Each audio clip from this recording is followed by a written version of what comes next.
goals are at the community college, and aligning all of the curriculum and services and support systems to ensure that that happens for the student. So we finally get down to that the tools, that FAR column, and that is where the Student Equity and Achievement Program, you see that there are a lot of different reform efforts that are happening. There's policy-based, there's fiscal, and there's programmatic. And all of these things are what we're trying to do for the community colleges to help students and close those achievement gaps, close those equity gaps, and do all of the goals that we ask for in that vision for success. So this really is that 3,000-foot level, top level framework for the system for California community colleges. So now you know this is what the system is trying to work on and what we're asking all of the community colleges to do. We can go to the next slide. One of the things that I wanted to share with you, and I won't read all of these things out, but so you know how important the students are in all of this reformation, is that it's part of our core commitments to achieve the vision for success. As you can see on number 1, it says focus relentlessly on student end goals, right?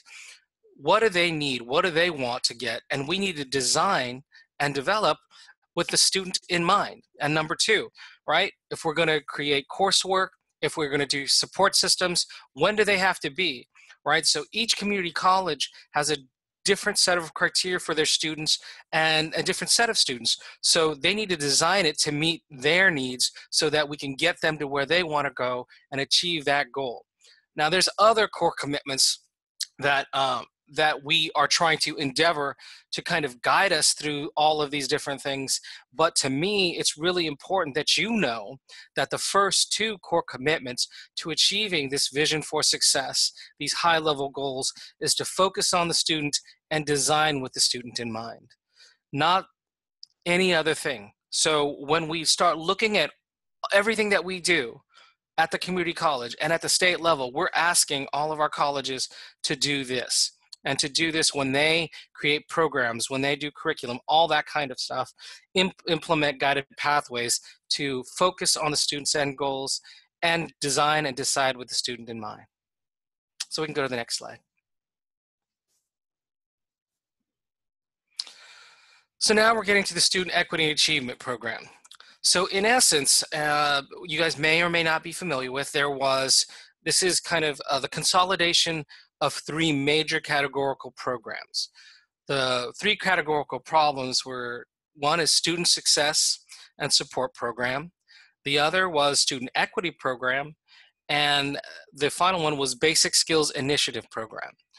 What the legislature decided is that we should combine and consolidate those programs instead of having separate ones and siloed kind of efforts to kind of consolidate them and make them more flexible for the colleges to serve students.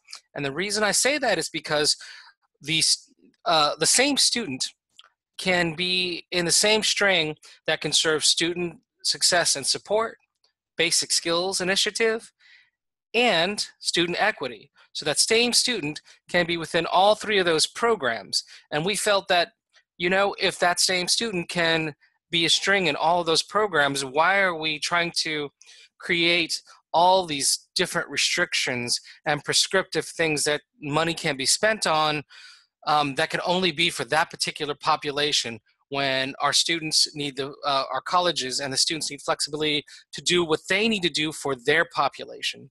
So in essence, this legislation, the Student Equity Achievement Program, combined all of those. It's about $475 million that gets allocated out to all 114 colleges to say what we want you to do. And this is why I provided this intent language here, is that really I wanted to show you that at the legislative level, that you can point to this and say that the money to be used in the Student Equity Achievement Program should be used in advancing system-wide goals to boost achievement for all students, with an emphasis on eliminating achievement gaps for students from traditionally underrepresented groups.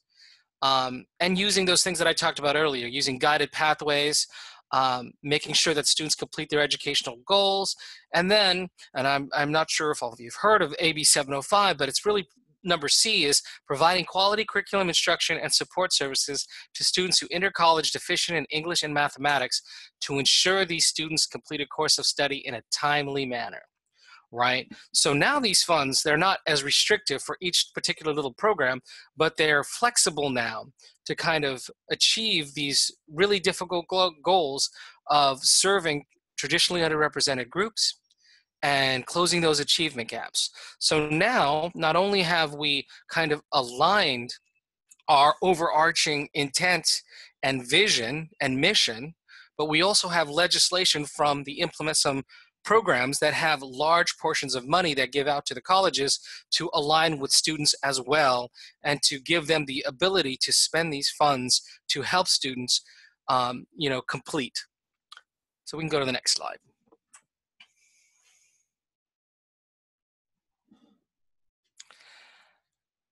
So now, so you know that when you have conversations on campus about the C program, the Student Equity Achievement Program has a real key component in it. And it's the last bullet that we're showing on the screen right now. It's called the Student Equity Plan. And it's due June 30th, 2019. But right now, colleges are trying to have discussions and build a student equity plan. In that student equity plan and the legislation, it requires that there is student input on that student equity plan. So I wanted all of you to know that is a requirement for colleges to have that kind of input on that equity plan before it goes to all of its approval processes. So what I would say is that, you know, this plan, the student equity plan that's due as a part of the C program, right? And it's a requirement of the C program that your voice is heard in that plan, that particular student equity plan legislation talks about disproportionately impacted students and what is the college going to do and what are the activities and so forth that they're going to do to kind of help close that equity gap, right? So they're planning right now, and if the colleges, you know, should be engaging students, and if they're not engaging you, then, you know, I would suggest you go out and find out who that student equity coordinator is on campus, or if there is a committee or group, and if they have student representation, and who's a part of that representation, and if you can read their old student equity plan, because that should be available as well. So in this program summary, I'm really just kind of, you know, I don't go about it bullet by bullet, but I wanted you to know that in this program summary, the state is going to make sure that there is some monitoring, that the colleges are doing what we ask them to do, because we have to ultimately report to the legislature on how we're spending $475 million in the colleges. So we, in the previous slides, I said, here's what you can spend your money on, and here's what the intent is, right? They should all be leading to closing achievement gaps in all the things that they're doing, all the activities. But we're going to check with them in January of 2020, and then we're going to report to the legislature what the colleges are doing. So now you have a good understanding of, you know, what the overarching philosophy of the California community college system is, and then how that trickles down into a particular program that has a huge amount of funds that are dedicated toward helping close achievement gaps. And then how we're monitoring at the state level to ensure that colleges are actually using those funds in ways that help students complete and get to their student educational goals. And go to the last slide. So for me, it's really a call to action. I think that I wanted you to know that all of the reforms that the Chancellor's office is doing really is centered around the student and the student completing, and developing and designing solutions, activities, support services to help the students at that particular college complete and get to whatever their student goal is. All right, so I encourage you to find out who your student equity coordinator is, or if there's a committee on campus, and make your voice heard on these campus committees. We at the Chancellor's office are trying to include students in everything that we do, because we cannot design a solution without asking the people that it's going to solve the problem for, right? So we need to do more of that. And we're asking colleges to do the same thing. So know that you are empowered to do so at the highest level, to go and be a part of and engage on campus regarding programs that impact you and that could help you. So again, and I wanted to make sure that you all knew that in the education code, it requires that for the expenditure of the funds for student equity and achievement, that that each college develops a student equity plan, and that student equity plan legislation needs to have student input.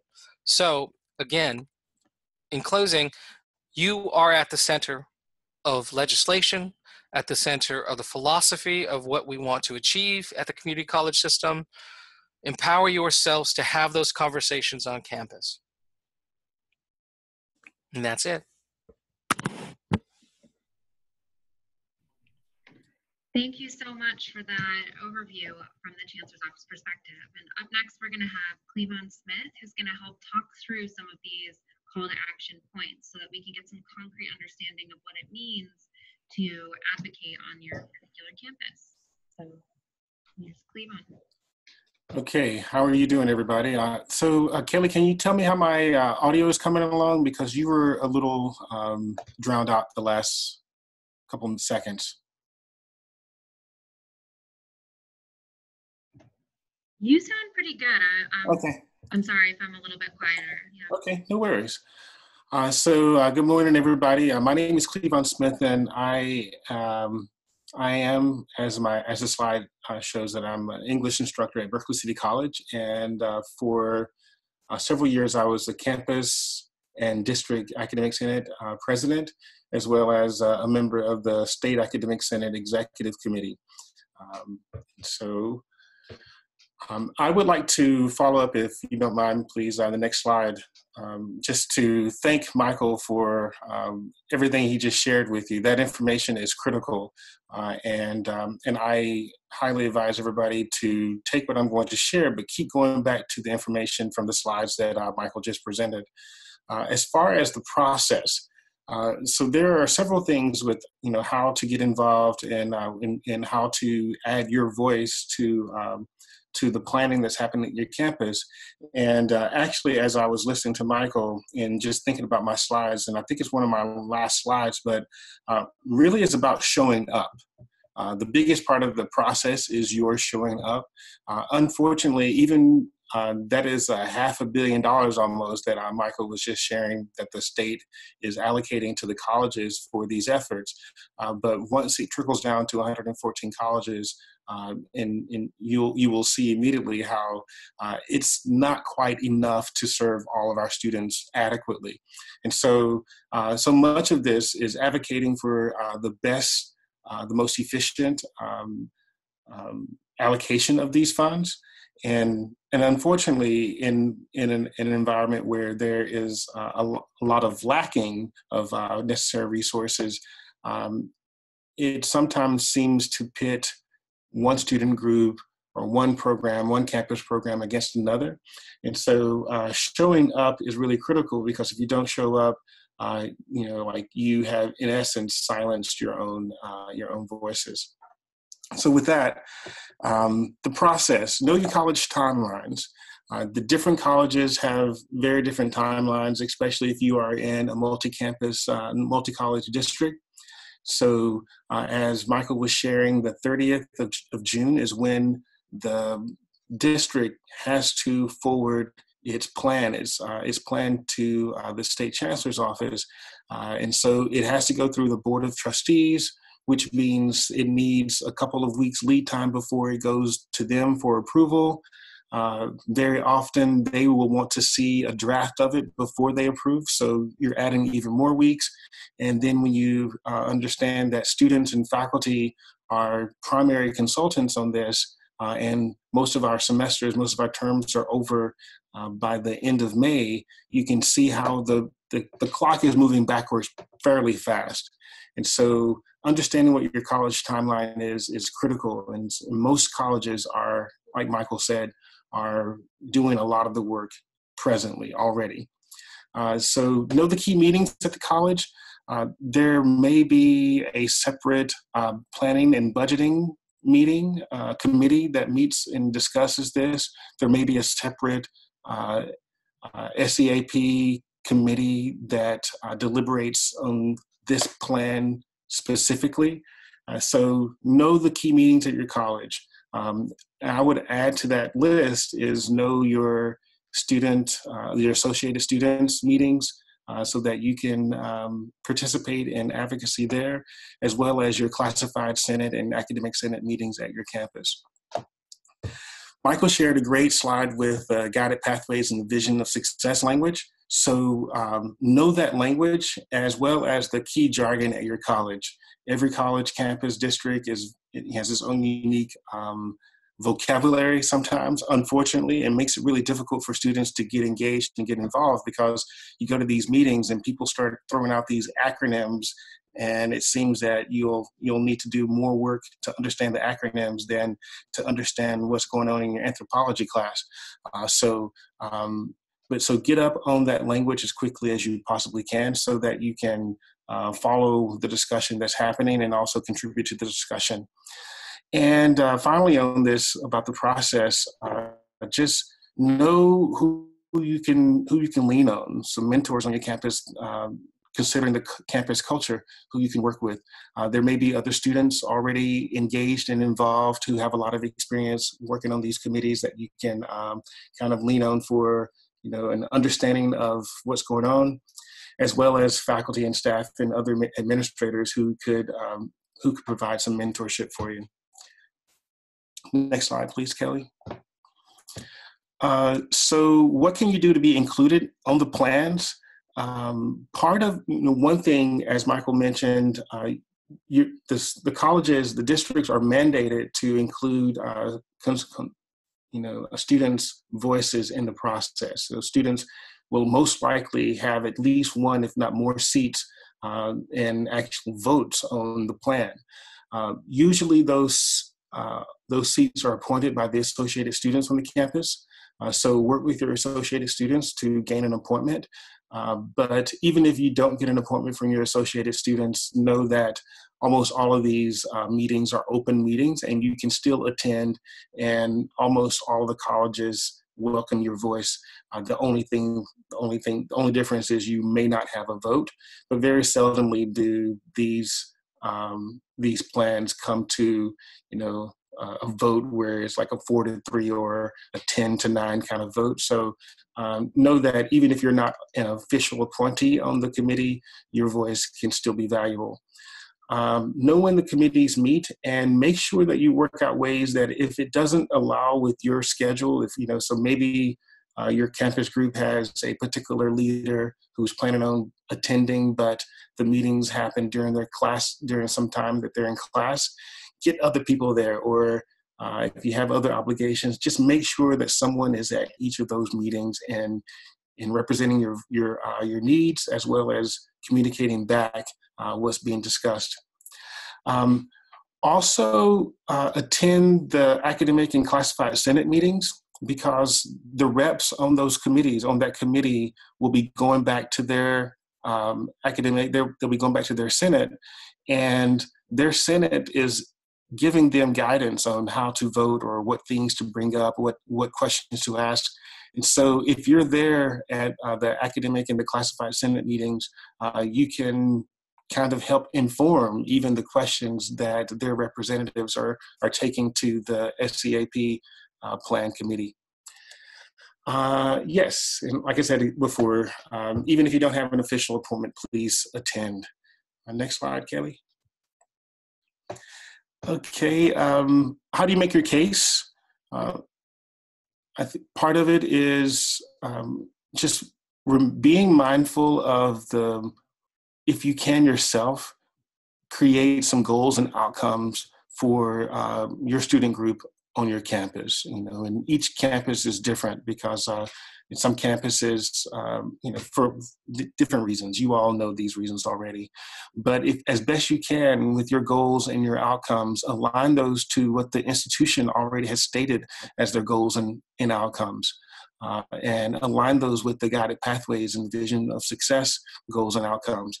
The better you do that, the easier it is for folks to understand what your needs are and to understand that your needs are aligned with the mission and the vision of the campus already. And so it's not like you're adding some additional need and urgency to the college. You're actually clarifying the need and the urgency at the college. Remind the college that your success impacts the community. It's one of those things intellectually, I think we all know that, but sometimes in these meetings, we get lost in the quagmire of all the information and all the different requests, so that your being there reminds the committees and the other people who are voting the impact of your success on the community is really valuable. And remind the college that your sense of belonging will impact your success. I think sometimes we think about the courses that we are delivering. We think about some of the workshops that we may be hosting without necessarily thinking about the culture and how we create and how we even deliver these courses and deliver these workshops in a way that show that we are inclusive of all of our students. And so your being there will help keep us honest in creating a sense of belonging for everyone. Next slide, please. And one of the difficult things for formerly incarcerated students and justice impacted families and students is the fact that in order to have exact numbers to measure the impact, you have to do a lot of self-reporting, and no one is expecting that you self-identify, but there are other ways of getting information that will be extremely beneficial for you in your cause. And part of it is using county, and if there's available city data to show the number of justice impacted members in the community that could be affected by resources being allocated to justice impacted students at the college. That information, that data will also provide a source of outreach, or an urgency for outreach in the community.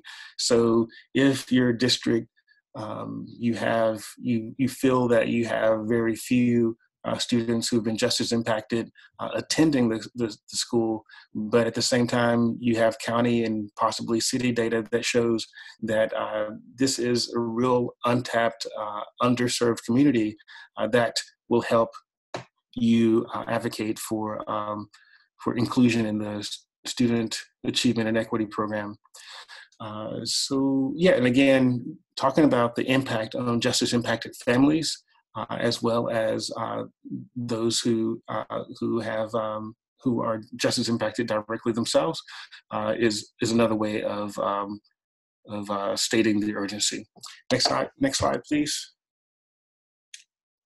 Okay, so some final advice to kind of like close up so that you guys can ask your questions is, again, show up at the committee meetings, table on campus. Make sure that people see you and don't just hear about you, but they see you, they see how much this means to you, they see your own progress, and they can start translating the progress of those of you who are strong advocates to other students, and invite influential campus members to your meetings or events. Invite the student services vice president, invite the deans, invite the members on the academic senate or the classified senate. Invite those people so that they can see what you're doing and not feel that, hey, you're talking about what can be, but you can talk about what you are already doing and what could be even more widely done. Talk from the heart. Um, don't underestimate the influence of being present. Like I said before, unfortunately, I have seen resources allocated in ways that may not have um, aligned with the numbers, quote unquote, on the campus, but definitely aligned with the voices that were present during the deliberations. So your presence sometimes may speak louder than, more loudly than the metrics. And then also just understand that you never are required to disclose any details surrounding your incarceration experience that you do not want to, that you do not need to. You don't, and please don't feel that your presence requires you to do so. And if any time anyone asks you questions or approaches you with that expectation, just respectfully remind them or just share with them that you just don't feel comfortable and it's not really theirs to know if you don't want to share. So I think there's one more slide. Yes, and so this make smart alliances with other student groups on the campus. There might be one or two already well-resourced groups that will help you amplify your voice. Depending, some colleges, the Black Student Union might be this, really powerful voice that could help amplify your voice. Some college campuses, it may be, other groups that are existing that may bring you in and say, hey, your needs are aligned with what we've been advocating for, so let's do this together. But at the same time, don't go into any kind of alliances where your needs and urgencies take a backdoor to anybody else's.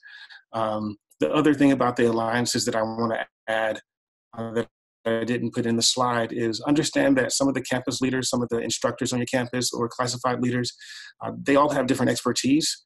Some may be great to lean on to navigate through the process.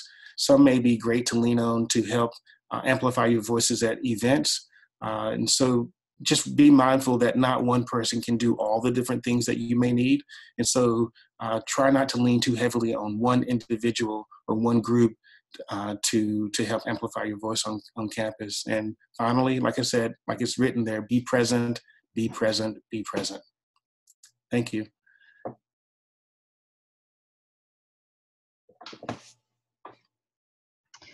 Thank you so much, Cleavon. Can you all hear me a little bit better? Yes. Okay, wonderful. So it seems like we have about 80 folks on the webinar right now, and I would just love to give folks who are interested in doing this work of being included in the equity plans and in the SEEP program to sort of ask some questions. I will just note that Ed from Delta College is sort of suggesting a few really helpful tactics to take in the chat box. And so right now, particularly if you're a student, what questions do you have about how to move forward?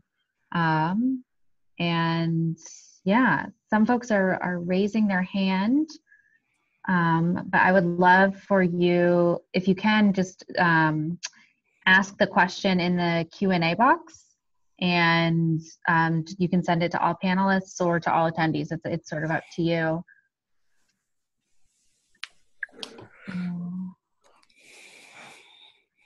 Let's see. Someone asked if we can get a copy of the PowerPoint, and absolutely. I think I started recording about a minute in, so you might miss the first introductions, but I will definitely make all of the slides and the PowerPoint available. This webinar itself will be hosted on the Corrections to College California YouTube channel. And so if you have any trouble accessing it, let us know. So it looks like we have sort of Ed making a number of suggestions, including, okay. So Ray Austin has asked, what would you say are the top 3 ways to utilize grant funding? And I'm not exactly sure what that, are you sort of asking what they mean, what kind of what are the ways to use the funding that could potentially come from the equity program? Not sure if you want to clarify. Okay. So someone asked, how do I find the student equity coordinator or committee? Cleavon or Michael, do you have a good answer for that particular question? Yes, so your shared governance committees should be public, should be publicized. So if they're not, and sometimes it's really difficult to even know some of the larger committees on the campus and when they meet.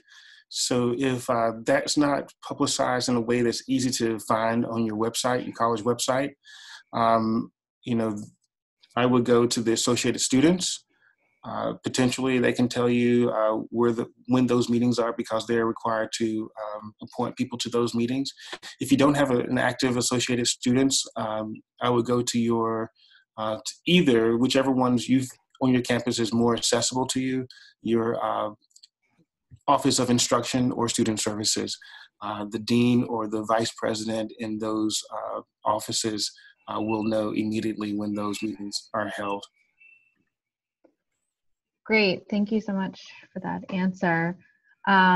Someone has asked if we can, if students can receive funding through equity for books and parking passes or gas sort of assistance, would those be allowable with the equity funds? Those kinds of like, not necessarily direct stipends to students, but sort of like support for the sort of like books, gas, those kinds of things. So the answer is yes, and it's going to, you're right, Kelly, it's not going to be a stipend because those funds can't be used for that purposes. It'll be like a grant, and if you have financial aid, you probably would need to make sure that you report that to financial aid. But yes, equity funds can be used for parking passes, for transportation. It depends on the needs of the college and what they've identified, right? So that's why it's important to find out what the equity plan says and how they're going to use their funds, because that will be identified there in how they're going to apportion all of the funds on that particular campus. And to kind of support Cleavon in saying that is, you know, I did say that amount, it was a huge amount for the state, but yes, when it trickles down, and how they apportion that out on the campus is really what you guys want to know about. You want to know where it goes to, how it can be accessed, and if it's going in the directions where you think have the best benefit for you. So make a short answer, yes, it can be used for those funds, but make sure you know what's going on in that student equity plan, because that's where they spell it out. That's great. So someone else, another question that's come up is, are there any schools that already have good numbers on their formerly incarcerated population? And is it an area of our research focus as Californians, like as in employment opportunities, but just in general? Michael, I'm wondering, and there's no pressure if this is a little bit out of your scope, but if you can talk a little bit about the ways that the community college system is starting to look at tracking their formerly incarcerated student population through the MIS data mart. Yeah, this has been difficult, and it's not just difficult for formerly incarcerated, but it was difficult throughout the system period to make sure that we knew where everybody was going. So yes, we're trying to make some changes to identification, right, and self-identification, so that it's reported up to the state. So when we have better numbers and better data, it allows the state and also even the Opportunity Institute for us to advocate and create legislation that is more directed to the population, right? And so the legislature is always asking for data. What did they do? How did they do it? You know, how well is it being done, and so forth. So we're trying to do a better job in all of our systems, from our application to the information IDs, to ensure that we can track all of that progress, you know, whether that's transferring, whether that is getting a certificate, getting a job, and so forth, so we can understand what that journey is like and what we need to do to help support that journey. Does that help, Kelly? Yeah, absolutely. And I'll also just say that if you're interested in figuring out who in the state of California has an up and running on-campus program that's like maybe a little bit different than just having a student club. You can use our website's directory, which is like just correctionstocollegeca.org, and there's a directory, and you can see the colleges. You can sort of filter to see which colleges have established programs, and you should feel free to reach out to the point of contact from that college to say like, hey, I see Compton College has both a student club and an up and running program. Do you have any, can we like set up a quick call to talk about data metrics that you've collected or sort of like any information you have? Also, you should just use our website as a resource. We have resources, we have video testimonials. It's a lot of content that actually could be used to advocate for why these programs are successful. And if there are specific things that you're looking for that you're having a difficult time finding, you can always reach out to me or anyone on my team. My email, I think, was associated with this Zoom webinar, but we also have an info@correctionstocollegeca.org account, and I'll put that up on the next slide. So you have a lot of folks out there who are willing to be resources. You just have to sort of, I'm happy to connect you with them. So, okay, so we have another question that I think is really interesting, and I think, Cleavon, you could probably speak to this most clearly, but someone is just sort of noting that this sounds really great for the community colleges who already have student clubs or programs, but they're a little bit curious what to do on their particular campus where their college hasn't really shown much interest in supporting formerly incarcerated or justice impacted students. And so I think in this process, is there something that this student could do if they don't have the support of a student club already built in? Okay, yes. And so I think part of it, and it really depends on, you'll have to check with your own Associated Students constitution and bylaws, but you can create a club through your Associated Students. And usually you don't need that many members in order to create a club. And all of your members don't necessarily even have to be formerly incarcerated or justice impacted. And even if you don't have a club on your campus, it doesn't exclude you from being able to attend your campus meetings for the SEAT program planning. You can still attend those meetings. You can still share your experiences, and even better if you can go with 2 or 3 other folks who can also speak to the urgency and the needs at your campus. But yeah, so, and the best way actually of getting your college to acknowledge and identify the need is to form a club, if that is possible. So just because you don't have a club doesn't mean that you can't form one. Yeah, absolutely. And I would say that if you are interested in starting a club, particularly on a campus where you don't feel like the general vibe is supportive, why don't you reach out to us? Because Danny Murillo on our team has been really helpful in sort of helping individual folks from colleges go through those first steps of what does it take. And we have kind of a 2-pager about like how to start a student club, and we can connect you with example bylaws and all those kinds of things. So another, if I may add to it, also, and Danny's in aligning yourself with nearby campuses if you can. So many of our colleges, if it is possible, so many of our colleges, like in the same county even, or 20 miles away, there's another college that has a little bit more going on than your college may have, but you are essentially outreaching to some of the same communities. So that's another way of kind of leveraging the support of folks who already have a lot more legwork done. Yeah, that's a great suggestion. And if there's a particular college that you whose program you've heard a lot about, or students who are a part of, I would just recommend like going and visiting a club meeting and see how they do things. And yeah, that's a great suggestion. So someone has asked, and I'm going to guess that, Michael, this is a question for you, but to clarify, they were curious if formerly incarcerated students are considered disproportionately impacted students by guided pathways. So those are 2 different things.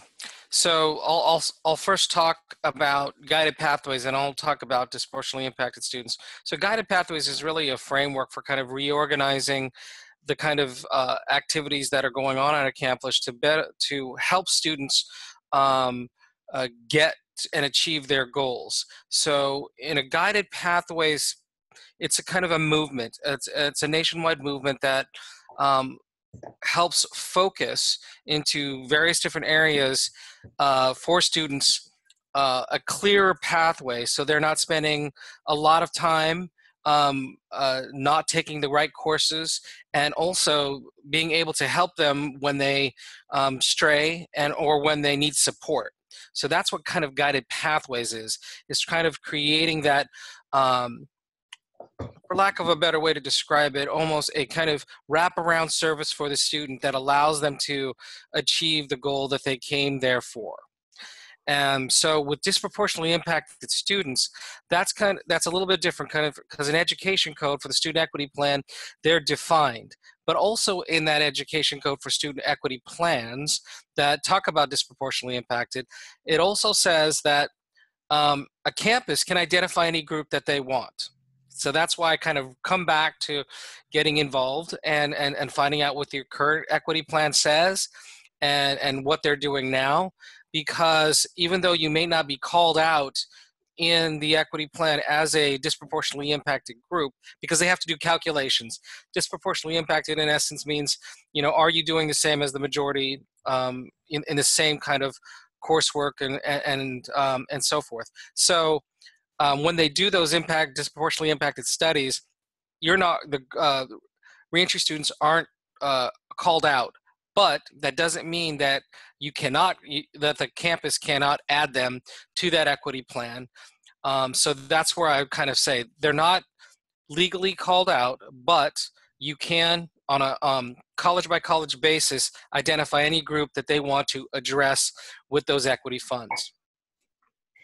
Thank you for clarifying that. And I'll just say that I think about a year and a half ago, I went through all 114 equity plans. I think they were the 2015 rounds. And out of 100, and at the time it was 113, I think, plans, only 7 directly called out formerly incarcerated students. And I think a few others had some mentions to justice impacted students. But I think that each one was a little bit different in who they were sort of calling out. And so there is definitely a need for this advocacy work right now. And so, okay, we have a number of questions coming in. So someone is a little bit curious about what to do if their college doesn't really want to participate in this process or doesn't seem open to this inclusion. And I'm just curious if either of you have some advice for this person. So part of me is just like, okay, let's just be frank. They don't have a choice. Your college doesn't have a choice to be open to your inclusion. If you are there and if those meetings are run as they are required by law to be run, and they're open and they have an opportunity for public inclusion and public voice, they have to hear, they have to listen. And then part of it also then is making sure that you have the right alliances on your campus, especially for the campuses that are really new at identifying this urgency, this need. And so part of it is getting those alliances, but the other part of it is just knowing that they have no choice. We have no choice but to listen. And then and through that, you get mentioned in the minutes, you can bring it up and go to the Board of Trustees. So there are a lot of different ways, and I'm sure Kelly and Corrections College and Danny and those people can help with more specific details on your own campus. I'd like to add too that this is the information that we've provided today is the reason why it empowers you to know that at the highest levels that you have a voice, right? And that they cannot close that down, and that it's not just a suggestion, but it is in law especially in that student equity plan. You can point to those types of things that they have to do, and and it's part of the philosophy, right, to hear the students. So if you're getting any feedback, you are empowered by this information, and also empowered by the chancellor's office, if need be, to have that voice, right? So yeah, I mean, I think, to just echo what Cleavon said, you know, align yourself with those power bases, but also know from the highest levels that you have that ability. And I wanted to add one other thing. Thank you, Michael. I don't want to belittle the fact that, yes, just because you are there and because they have the right to speak and they have to listen, doesn't mean that they're going to necessarily respond. And so then that's why having your information together, aligning your programmatic goals, knowing the county data, if you don't have very specific data on in your college, that helps you speak your issue. So that it also helps you track your potential or possible grievances that you may want to voice beyond your college and at the Board of Trustee meeting, for example. Thank you. That was really helpful. I know we're running short on time, but we're going to try to get through a handful of other questions, and then I'll make sure that we have an opportunity for unanswered questions to be addressed after the webinar. So someone is curious if there's a role in this particular process for a formerly incarcerated, like alumni, or just like community advocates who are involved in law and policy. And I think this is probably from someone who is involved with one of the programs in some way, but isn't necessarily a student and isn't necessarily a community college employee. So I don't know if you have advice for how that person can best support a college as they go through this process, from either Cleavon or Michael. Well, I will add that, yes, that community support would, again, going back to the fact that these meetings are open, I think that would really help the students by showing that, hey, there is a community beyond the students who are before you today in this particular meeting that is interested in how you allocate the resources that are coming to you from the state. That's powerful. The other thing that the community organizations or community advocates could help with is those events to make visible, again, the need and the urgency to make visible on the campus, in the community, is really powerful. And again, kind of going back to the last question, that community advocate could really speak to, could help amplify the student's voice on those college campuses where they haven't quite backed their actions with their words of saying, it's inclusive of all our students. In the state perspective, I would encourage, if you want to do some advocacy work, to be involved with the California Community College Student Senate, because at the Senate, they're advocate and they support legislation, and they can put forth and find legislators to put forth certain types of legislation. So at that level and at that state level, there's considerable opportunity to advocate for justice impacted students, and to get legislation put forth, and to know and be aware of any other legislation that's available, and to support that as well. So I would encourage that to be involved from the student senate level at the state level as well. Yeah, and I think like if you're a community college campus and you're in particular near like a Project Rebound or an Underground Scholars chapter, I think it definitely could be largely beneficial to start sharing, to start a connection. I know Project Rebound has actually been pretty good about reaching out to their community college partners, but I think that like strengthening those partnerships so that you can sort of collaboratively begin to advocate with one another for that transfer pathway, that definitely goes a really long way. So someone is asking if there are some touch points for how to present this information to the board, or like some kind of operational archetype or flow chart. And so I think in general, what we've given you is sort of a broad approach of like things that you can do, because we're also aware that there are 114 very different colleges, and with 114 very different approaches and different ways of serving students, and there are some connecting pieces, but I think I would be curious to hear what Cleavon and Michael say, but I don't believe that like a one size fits all approach is going to work on each campus. But I would be curious if after this webinar, when folks start trying things out, if they would just like let me or let someone on my team know when something does work, then I would be happy to share something that's been successful with this group at large, if that's of interest to folks. But I didn't know if Cleavon or Michael had any additional suggestions for like how to present this to the board.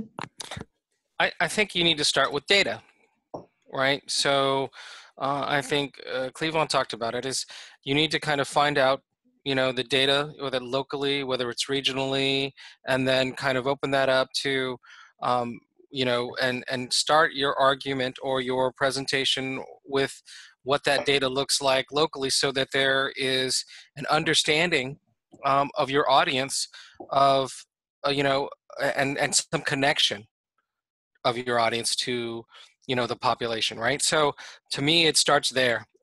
In a lot of this, in a lot of higher education planning, and even when we start talking to legislatures and writing legislation and law, it all begins with, what does the data show us, and what are we seeing?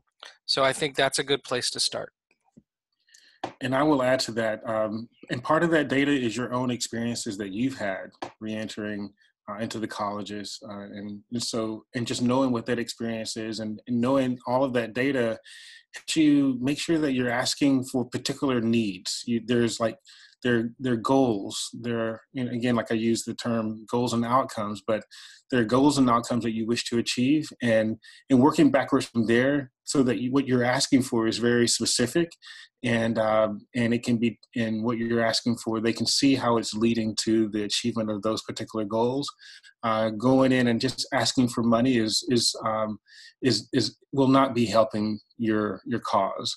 But going in and asking for resources that are going to help you reach the goals and the needs and the outcomes that you are hoping for your program is going to be a lot better for your advocacy.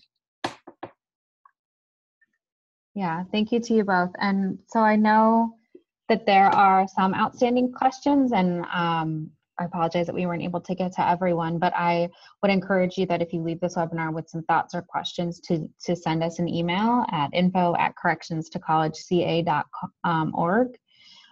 We're really responsive, and we really are just here to help your individual campus and your individual group sort of advocate in your individual way.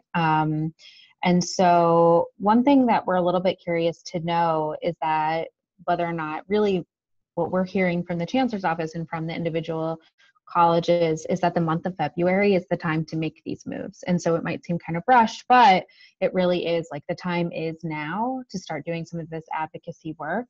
And we want to not have this webinar feel like a one-off. We want you to feel supported as you are trying out some advocacy steps on your particular campus. So one thing that we're curious to know is that whether or not you all would like to have a follow-up webinar in either 2 or 3 weeks, where it would really just be a Q&A with sort of I think he's the equity manager from Delta College, who's super knowledgeable about this stuff, but you would just come with your questions and sort of be able to troubleshoot. You can say like, I tried this and this didn't work, or you could come and share like, I tried this and this did work.